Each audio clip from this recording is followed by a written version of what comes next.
Perkenalkan, nama saya Hafiani Samsudin. Di sini saya membawa materi tentang geologi pesisir dan mekanisme perubahan pesisir. Oke, selanjutnya yang saya bahas tentang morfologi pesisir, yaitu wilayah pesisir merupakan pertemuan antara wilayah laut dan wilayah darat, di mana daerah ini merupakan daerah interaksi antara ekosistem darat dan ekosistem laut yang sangat dinamis dan saling mempengaruhi. Wilayah ini sangat intensif dan mempengaruhi atau dimanfaatkan untuk kegiatan manusia, seperti yang pertama pusat pemerintah, permukiman industri, pelabuhan, pertambakan, pertanian, dan peristiwa itu sendiri. Pantai ini juga mempunyai keseimbangan dinamis, yaitu cenderung menyesuaikan bentuk profil sedemikian sehingga mampu menghancurkan energi gelombang yang datang. Gelombang normal yang datang akan mudah dihancurkan oleh mekanisme pantai itu. Sedangkan gelombang besar atau badai yang mempunyai energi besar walaupun singkat akan menimbulkan erosi itu sendiri. Morfologi merupakan ilmu yang mempelajari tentang bentang alam yang meliputi sifat dan karakteristik dari bentuk morfologi, klasifikasi dan perbedaannya, serta proses yang berhubungan terhadap pembentukan morfologi tersebut.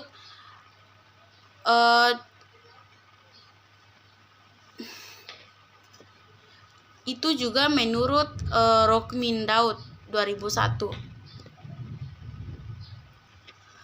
Mengklasifikasi proses pembentukan muka bumi menjadi 4 macam.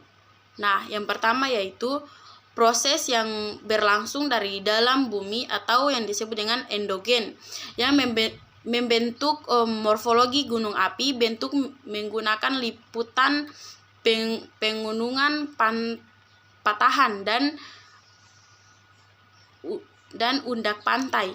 Nah, yang kedua yaitu proses disintegrasi atau degradasi yang mengubah bentuk permukaan bumi karena proses pelapukan atau proses pelapukan atau kimia sampai ke fisika dan erosi menuju proses perataan daratan.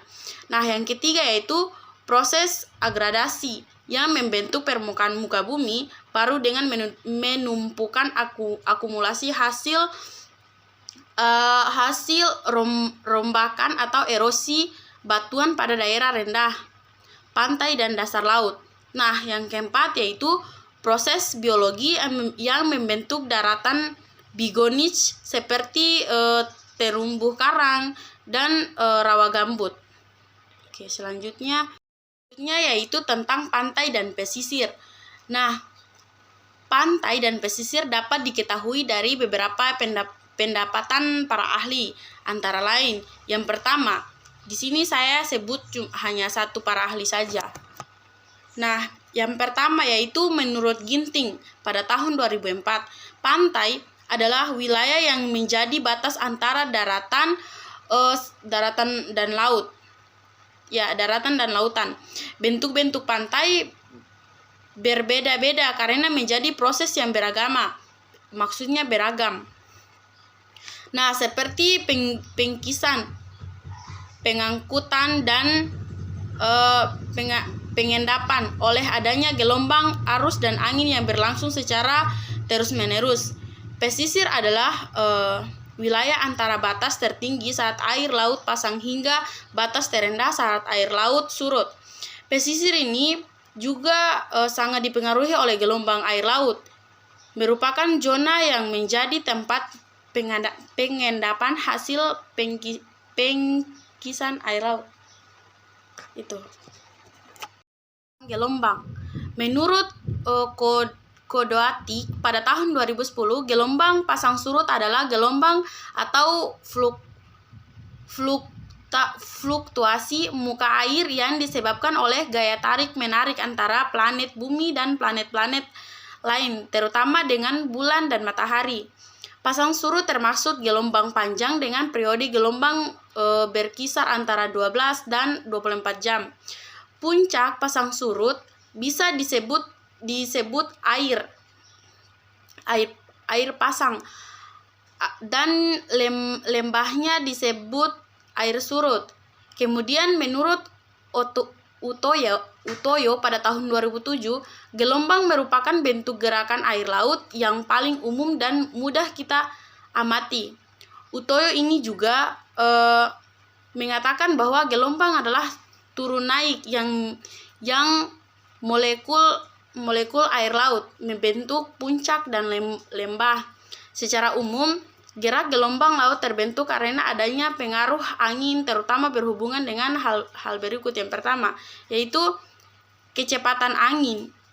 Kecepatan angin ini semakin kencang angin bertiup, semakin besar gelombang laut yang ditimbulkan. Selain itu, kecepatan angin juga mempengaruhi terhadap panjang gelombang dan cepat rambat gelombang.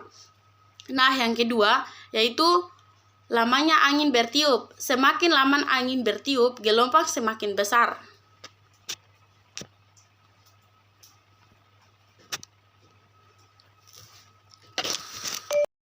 Selanjutnya, mekanisme perubahan pesisir. Nah, yang dapat kita ketahui bahwa kawasan pesisir terletak antara garis air terendah ketika pasang surut dan garis air tertinggi yang dipengaruhi oleh badai. Proses pesisir melibatkan interaksi tiada henti antara energi proses pesisir dengan material pesisir. Jika energi pesisir sangat tertinggi, erosi akan terjadi dan garis pantai akan mundur. Sebaliknya juga, pasokan material dari darat besar deposisi akan mendominasi dari garis pantai akan maju. Materi dari saya, lebih dan kurangnya saya mohon maaf.